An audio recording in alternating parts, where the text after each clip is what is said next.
my girls will always remember that we fostered all these animals.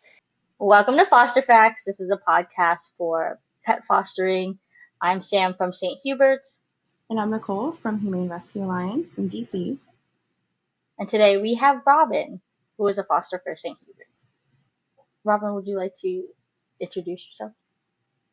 Sure. I'm a mom, and I work. Actually, I'm a school nurse, and I have two twin girls. And during COVID, we decided to start fostering because everyone was home, and I thought, what better way to keep them busy than to foster? And that's how it all began. Yeah, I was just looking at your profile, and you have quite a few fosters. Can you tell us about who you're fostering right now?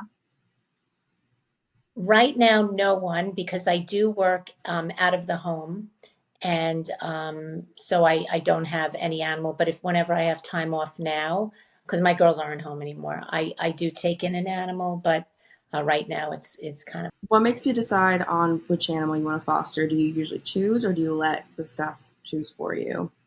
I absolutely let the staff choose for me because I think they know who really needs to get out of there. And so I know a lot of people have a lot of questions and concerns before going into fosterings. I know when I talk to people, they are usually really interested, but they don't know what goes into it and how to even start. How was the fostering process for you? What exactly did you have to do to get started?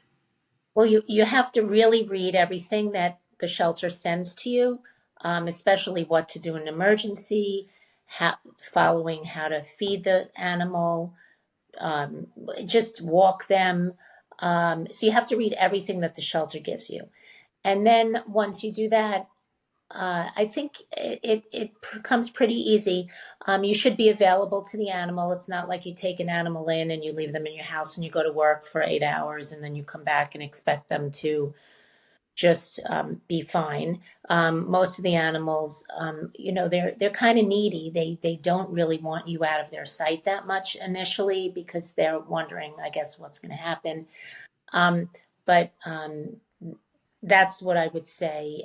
Just reading everything and asking, especially the behaviorists, if there is a behavior that they know of with the dog, or the foster specialist, what is special about this dog, if they know.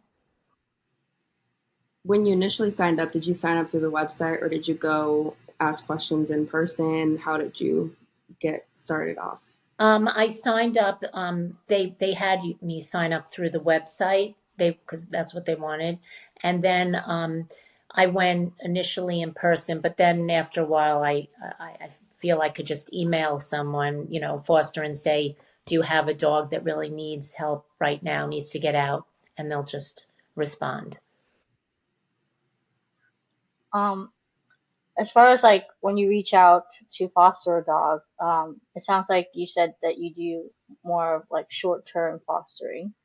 Do you just tell them like, hey, I have like 3 days, 1 week, 2 weeks? Yes, so I would tell them how much time. Of course, they say if you can keep them longer, and I wish I could, but I just feel, and I used to work from home, and I kind of wish I still did because this would be perfect for someone or someone that has someone else in the home that you can switch off, like someone leaves and then the other person walks the dog. And the fantastic thing about, I'd say, all of these dogs is that they prefer to go to the bathroom outside.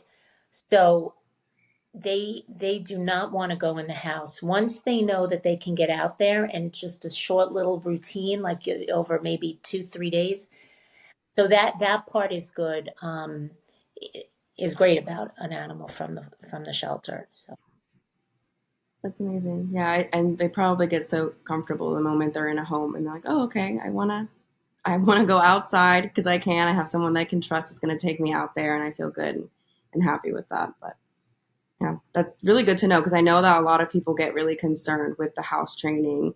And even when looking for a dog to adopt, it definitely will take some time to train. But with the foster animal, I mean, you never know for sure, but it's a good thing that at least that's what you're seeing. That's kind of the trend that you're seeing at least. yeah, they naturally want to smell the other smells. You can't take them to a piece of concrete, but if you take them to things that smell like other dogs, they're going to want to go. And if they know they you can get them out there pretty routinely after a meal, after they wake up, and they kind of get to know, okay, I'm going to go out.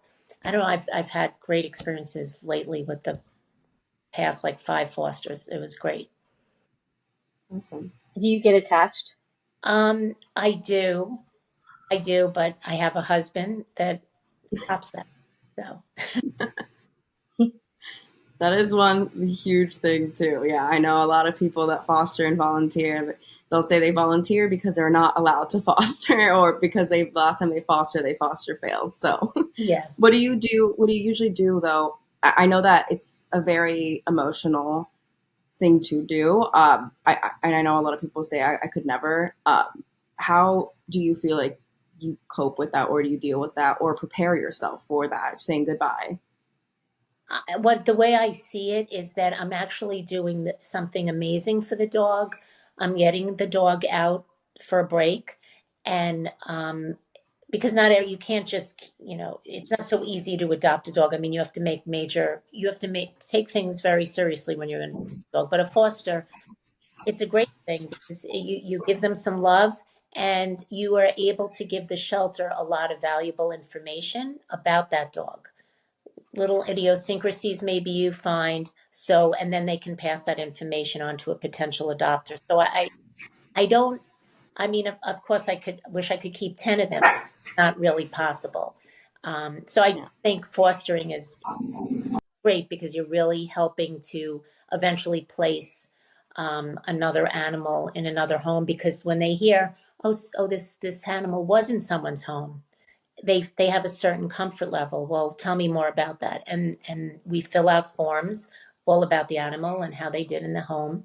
And I think it's works out really well. And I say a little prayer before I give them back that they'll find a good home. Do you have a favorite foster? Um, I think Artie was really special. I don't know if you remember him. He was an amazing Hmm. dog, amazing. So uh, yeah, he was one of my favorites. But Enzo, when I first went, I was a little concerned that it might be difficult to walk him because he kept jumping up to bite the leash at the shelter, and they said, well, he'll probably stop once you get home. And I was bringing him home by myself, so I had to like manage this large dog and all the stuff you gave me. But it was really interesting. As soon as I started to walk him down the street, he was so interested in what was going on around him that he stopped biting the leash. And it was simple. It was just like the stress of being in the shelter made him bite the leash and grab onto it and be a little crazy. Oh, like when people bite their nails. Yeah, yeah, I guess so. It's Yeah. definitely, I can find that's one of the reasons we try to get dogs out into foster care and animals, because it can be really stressful in the shelter environment. So a lot of the times you see reactions and behaviors like that that might just completely go away when they're in a foster home. Do so when it comes to that kind of stuff, if there's a dog that maybe is pulling a lot or is not the best on the leash, do you do a lot of training with them? How do you go about the training? There was one dog I had that was, I mean, he was big and he had a leash, like one of the metal links. Um, and it was still really hard for me to walk him because he just pulled. I'm not so big and he really needed someone to really hold on to him.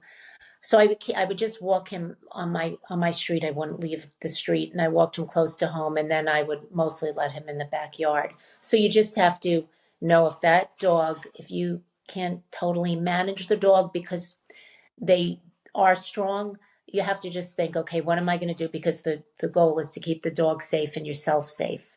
And so that's why I thought, okay, I'm going to keep him in the backyard and let him decompress.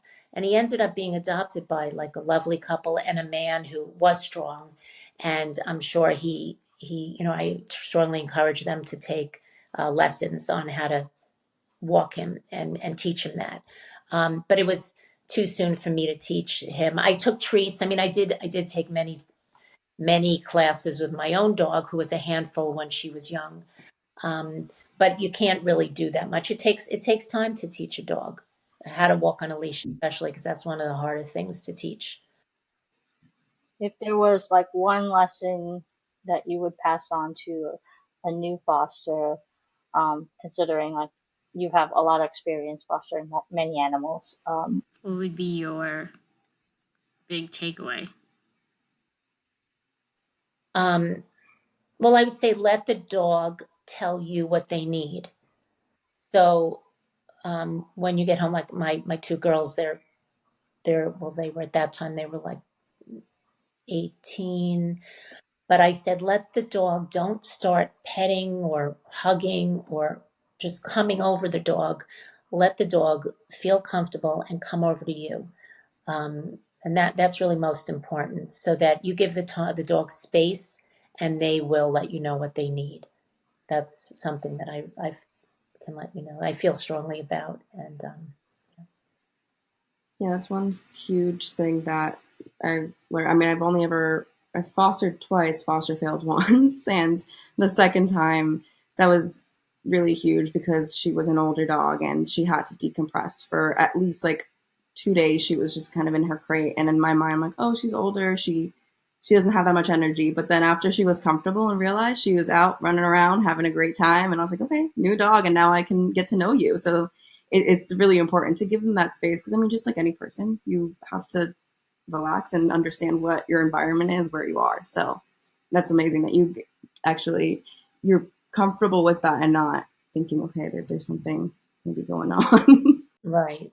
And it's challenging. I do have a dog myself who's very good natured. She's a medium-sized dog. She's 9, and she's had many dogs here. She always goes down to the basement because that's where she calls my lower level, because that's where I can let the dog sleep at night in the crate. And she just still now today she always runs down there and checks the crate out to see if anybody's in there. But it's also with someone who has another dog and maybe is thinking of a second dog or fostering. That is, I'd say, even another level of challenge because you don't want to feed them together. You don't want them giving them treats, like you have to give them treats separately, toys. You just don't want to cause a fight if the new dog is jealous or either dog is jealous of the food or treats. Um, so that's another level. But it was great for my dog, and it's great for me to tell the shelter, well, this dog did well with my dog.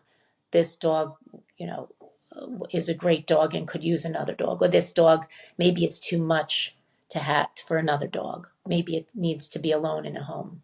yeah, that's super important. A lot of people ask if their dog the dog is dog friendly, and it's really hard to tell sometimes. But definitely, in a foster home, there's a concrete answer. I don't know if there's anything else that you really want people to know, especially if they're just considering fostering, something that maybe pushed you to foster. You had any last words you wanted to say? Oh yeah, what inspired you to?